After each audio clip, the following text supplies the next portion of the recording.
जय श्री राम। अयोध्या कांड का 50वां सर्ग। श्री राम का मार्ग में अयोध्यापुरी से वनवास की आज्ञा मांगना और श्रृंगवेरपुर में गंगा तट पर पहुंचकर रात्र में निवास करना, वहां निषाद राजगुह द्वारा उनका सत्कार। इस प्रकार विशाल और रमणी कौशल देश की सीमा को पार करके लक्ष्मण के बड़े भाई बुद्धिमान श्री रामचंद्र जी ने अयोध्या की ओर अपना मुख किया और हाथ जोड़कर कहा, ककुटवंशी राजाओं से परिपालित पूरी शिरोमणि अयोध्या, मैं तुमसे जो देवता तुम्हारे रक्षा करते हैं, तुम्हारे भीतर निवास करते हैं, उनसे भी वन में जाने की आज्ञा चाहता हूँ।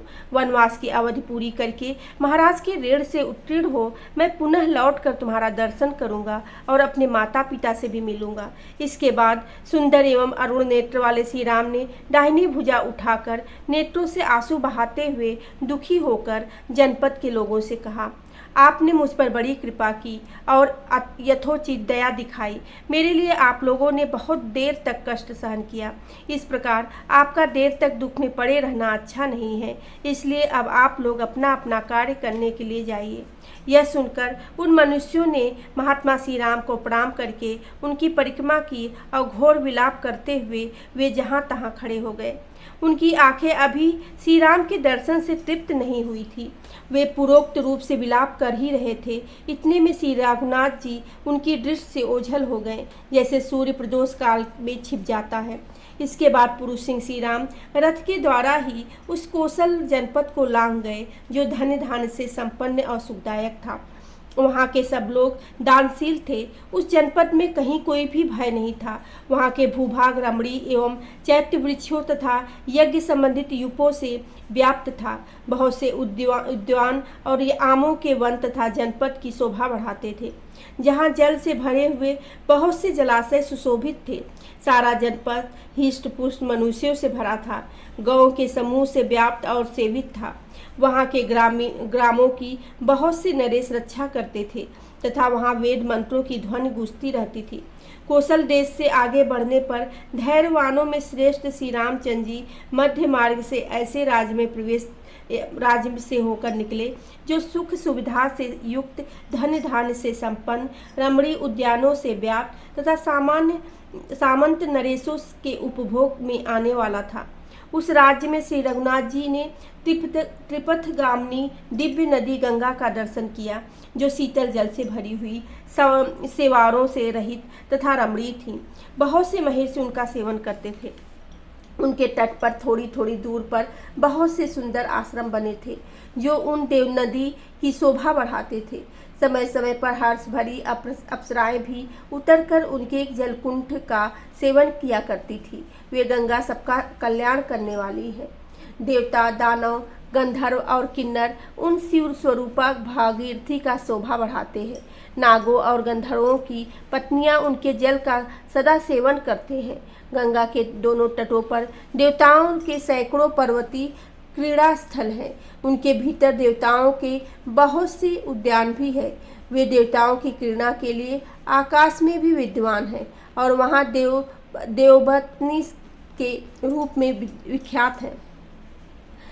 प्रस्तर खंडों से गंगा के जल के टकराने से जो शब्द होता है, वही मानो उनका उग्र अट्ठास है। जल से जो भेन प्रकट होता है, वही उन दिव्य नदी का निर्मल हास है। कहीं तो उनका जल वेड़ी के आकार का है और कहीं वे भंवरों से सुशोभित होती हैं। कहीं उनका जल निश्चल एवं गहरा है, कहीं वे महान वेग से व्याप्त हैं। कहीं उनके जल से मृदंग आदि के समान गंभीर घोष प्रकट होता है और कहीं वज्रपात आदि के समान भयंकर नाद सुनाई पड़ता है। उनके जल में देवताओं के समुदाय गोते लगाते हैं। कहीं कहीं उनका जल नील कमलों अथवा कुमुदों से आच्छादित होता है। कहीं विशाल मूलीन का दर्शन होता है तो कहीं निर्मल बालुका राशि का। हंसों और सारसों के कलरव वहाँ गूंजते रहते हैं। चकवे उन देव नदी की शोभा बढ़ाते हैं। सदा मदमस्त रहने वाले विहंगम उनके जल पर मंडराते रहते हैं। वे उत्तम शोभा से संपन्न हैं। कहीं तटवर्ती वृक्ष मालाकार होकर उनकी शोभा बढ़ाते हैं, कहीं तो उनका जल खिले हुए उत्पलों से आच्छादित है और कहीं कमल वनों से व्याप्त है। कहीं कुमुद समूह तथा कहीं कलिकाएं उन्हें सुशोभित करती हैं। कहीं नाना प्रकार के पुष्पों के परागों से व्याप्त होकर वे मदमस्त नारी के समान प्रतीत होती हैं। वे मल समूह दूर कर देती हैं। उनका जल इतना स्वच्छ है कि मणि के समान निर्मल दिखाई देता है। उनके तटवर्ती वन की भीतरी भाग मदमस्त दिग्गजों, जंगली हाथियों तथा देवताओं की सवारी में आने वाले श्रेष्ठ गजराजों से कोलाहलपूर्ण बना रहता है। ये फलों, फूलों, पलों, गुल्मों तथा पक्षियों के आवृत होकर उत्तम आभूषणों से यत्नपूर्वक विशोभित हुई युक्ति के समान शोभा पाती है। उनका प्राकट्य भगवान विष्णु के चरणों से हुआ है। उनमें पाप का लेश भी नहीं है। वे दिव्य नदी गंगा जीवों के समस्त पापों का नाश कर देती है। उनके जलों में सूंस, घड़ियाल और सर्प निवास करते हैं। सगर वंशी राजा भगीरथ के तपोमय तेज से, जिनका शंकर जी के जटाजूट से अवतरण हुआ था, जो समुद्र की रानी हैं तथा जिनके निकट सारस और क्रौंच पक्षी कलरव करते रहते हैं, उन्हीं देव नदी गंगा के पास महाभाव श्री रामचंद्र जी पहुँचे।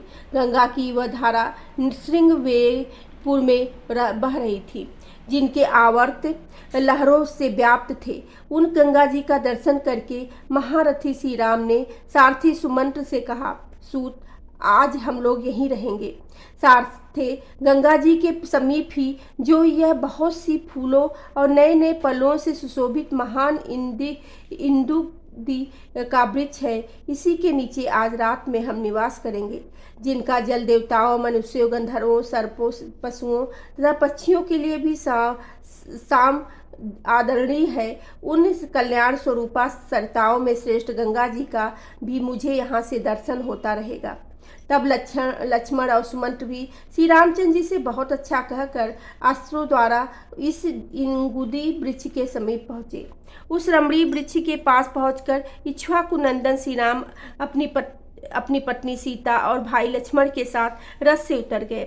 फिर सुमंत्र ने भी उतरकर उत्तम घोड़ों को खोल दिया और वृक्ष की जड़ में पर बैठे हुए श्री रामचंद्र जी के पास जाकर वे हाथ जोड़कर खड़े हो गए। श्रृंगवेरपुर में गुह नाम का राजा राज्य करता था। वह श्री रामचंद्र जी का प्राणों के समान प्रिय मित्र था। उसका जन्म निषाद कुल में हुआ था। वह शारीरिक शक्ति और सैनिक शक्ति की दृष्टि से भी बहुत बलवान था तथा वहाँ के निषादों का सुविख्यात राजा था। उसने जब सुना कि पुरुष सिंह श्री राम मेरे राज्य में पधारे हैं, तब वह बूढ़े मंत्रियों और बंधु बांधवों से घिरा हुआ वहाँ आया। निषाद राज को दूर से आता हुआ देखकर श्री रामचंद्र जी लक्ष्मण के साथ आगे बढ़कर उनसे मिले।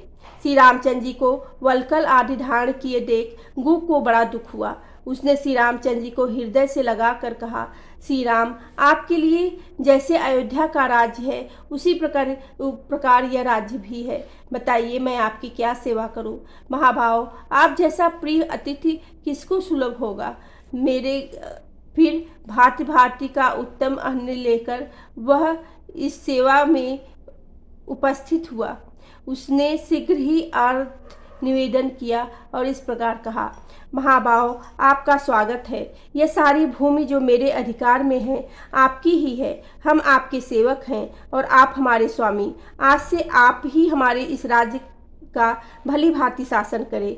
यह भक्ष्य, अन्न और भोज्य, खीर आदि पेय, पान करस आदि तथा लेद चटनी आदि आपकी सेवा में उपस्थित है। इसे स्वीकार करें। यह उत्तमोत्तम शैयाएं हैं तथा आपके घोड़ों के खाने के लिए चने और घास आदि भी प्रस्तुत है। ये सब सामग्री ग्रहण करें। गुह के ऐसा कहने पर श्री रामचंद्र जी ने उसे इस प्रकार उत्तर दिया, सखे, तुम्हारे यहाँ तक पैदल आने और स्नेह दिखाने से ही हमारा सदा के लिए भली भांति पूजन सत्कार हो गया है। तुमसे मिलकर हमें बड़ी प्रसन्नता हुई। फिर श्री राम ने अपने दोनों गोल गोल भुजाओं से गुह की अच्छी तरह आलिंगन करते हुए कहा, गुह, सौभाग्य की बात है कि मैं आज तुम्हें बंधु बांधवों के साथ स्वतः स्वस्थ एवं आनंद देख रहा हूँ। बताओ, तुम्हारे राज्य में मित्रों के साथ के यहाँ तथा वनों में सर्वस्व कुशल तो है? तुमने प्रेमवश यह जो कुछ सामग्री प्रस्तुत की है, इसे स्वीकार करके मैं तुम्हें वापस ले जाने की आज्ञा देता हूँ, क्योंकि इस समय दूसरों की दी हुई कोई भी वस्तु मैं ग्रहण नहीं करता, अपने उपयोग में नहीं लाता।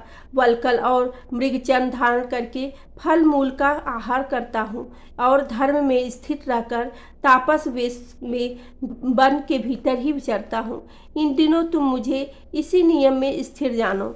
इस सामग्रियों में जो घोड़ों के खाने पीने की वस्तु है, उसी को इस समय मुझे आवश्यकता है, दूसरी किसी चीज वस्तु की नहीं। घोड़ों को खिला पिला देने मात्र से तुम्हारे द्वारा मेरा पूर्ण सत्कार हो जाएगा। ये घोड़े मेरे पिता महाराज दशरथ को बहुत प्रिय हैं। इनके खाने पीने का सुंदर प्रबंध कर देने से मेरा भली भांति पूजन हो जाएगा। तब गु ने अपने सेवकों को उसी समय यह आज्ञा दी कि तुम घोड़ों को खाने पीने के लिए आवश्यक वस्तुएं शीघ्र ला कर दो। तत्पश्चात वल्कल का उत्तरी वस्त्र धारण करने वाले श्री राम ने सायकाल की संध्योपासना करके भोजन के नाम पर स्वयं लक्ष्मण का लाया हुआ केवल जलमात्र ही पी लिया। फिर पत्नी सहित श्री राम भूमि पर ही तीर्ण का सया बिछा कर सोए। उस समय लक्ष्मण उनके दोनों चरणों को धो पोंछ कर वहां से कुछ दूर पर हट जाए और एक वृक्ष का सहारा लेकर बैठ गए। गुरु भी सावधानी के साथ धनुष धारण करके सुमंत्र के साथ बैठकर सुमित्रा लक्ष्मण से बातचीत करता हुआ श्री राम की रक्षा के लिए रात भर जागता रहा। इस प्रकार सोए हुए यशस्वी मनस्वी दशरथ नंदन महात्मा श्री राम की, जिन्होंने कभी दुख नहीं देखा था तथा जो सुख भोगने के ही योग्य थे, वह रात उस समय बहुत देर के बाद व्यतीत हुई। बोलो सियावेरी रामचंद्र की जय, पवन सुते हेनु माने की जय।